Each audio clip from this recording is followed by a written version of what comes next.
Bonjour, cette fois-ci un exercice sur des probabilités, type théorie des probabilités. C'est un peu ce que on fait en général quand on arrive, quand on fait des probas en première année. Alors, c'est un exercice assez théorique. C'est clairement pas ce qu'on demanderait dans un contrôle type classe préparatoire économique, commerciale, ni en MPSI, ni en PCSI. Après, ça peut très bien être un exercice de colle ou alors un exercice qui pourrait être donné dans une université. Alors du coup, ben voilà, je pense que vous l'avez lu. Exercice sur la tribu engendrée. On considère oméga l'ensemble 1, 2, 3, 4 et c'est l'ensemble constitué des ensembles 1 et des ensembles 2, 3. Déterminer la tribu engendrée par C. Alors, je vais déjà faire un petit rappel sur ce que c'est qu'une tribu. Donc, une tribu, on appelle ça aussi une sigma algèbre, c'est donc un ensemble qui va déjà contenir l'ensemble plus gros, l'ensemble oméga lui-même. Ensuite, il faut que quand on prenne un élément A qui appartient à cette tribu, eh bien son complémentaire, alors je sais que le complémentaire, on peut le noter aussi des fois A bar, donc, mais c'est la notation plus officielle, c'est de prendre le A avec le petit c. Donc voilà, si on prend A dans la tribu, son complémentaire est toujours dans la tribu F. Et enfin, si on prend plusieurs éléments à n, eh ben, leur réunion dénombrable appartient toujours à la tribu.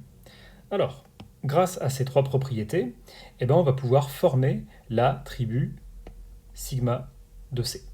Alors, la première des choses à faire, c'est de mettre, évidemment, c'est de mettre oméga, vu que oméga doit appartenir à la tribu. Et si vous mettez oméga, eh ben, faut aussi mettre le complémentaire de oméga, évidemment. Il faut que ça vérifie cette propriété. Et vous savez que le complémentaire d'oméga, ça va être l'ensemble vide. Et ben, mine de rien, grâce à cette opération de passage au complémentaire, eh ben, c'est comme ça qu'on va déterminer toute l'attribut engendré par C. Alors, c'est un petit peu ce que j'ai écrit ici. Pour former oméga, sigma de oméga, il faut donc l'ensemble vide, oméga lui-même, évidemment les éléments de C, 1 et 2, 3. Donc si on prend l'élément 1, il faut aussi qu'on prenne son complémentaire. Pareil pour 2, 3. Donc c'est la ligne que j'ai écrite juste en dessous.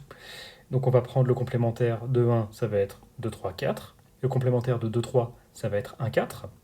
Et il faut bien sûr, vu que il faut que ce soit stable par union dénombrable. Si je prends l'élément qui appartient à l'attribut 1, union 2, 3, eh bien il faut que son complémentaire soit lui aussi dans l'attribut. Et le complémentaire de 1 union 2, 3, c'est ce qu'on regarde dans la ligne juste après. Le complémentaire de 1 union 2, 3, ça je vous rappelle que A union B bar ou complémentaire, c'est égal à A bar intersection B bar. Donc ici, le complémentaire de 1, eh ben, c'est 2, 3, 4. Le complémentaire de 2, 3, c'est 1, 4. Et on prend l'intersection. Et l'intersection, ça va donc juste nous donner 4. Et bien sûr, quand on a 4, eh ben, faut encore... donc bien sûr, cet élément 4 fera partie de l'attribut engendré. Mais il faut bien sûr prendre le complémentaire. Il ne faut jamais oublier cette opération-là. Or, le complémentaire de 4, ça va être 1, 2, 3. Et là c'est terminé. Là, on ne peut pas aller plus loin. Donc, pour finir, votre tribu engendré, c'est l'ensemble qui contient l'ensemble vide, oméga, 1, 2, 3, etc. etc. Donc, comme vous voyez, déterminer une tribu, c'est très compliqué. C'est pour ça qu'en général, quand on a l'attribut, on l'explicite pas trop. Mais ça peut faire un bon exercice quand même.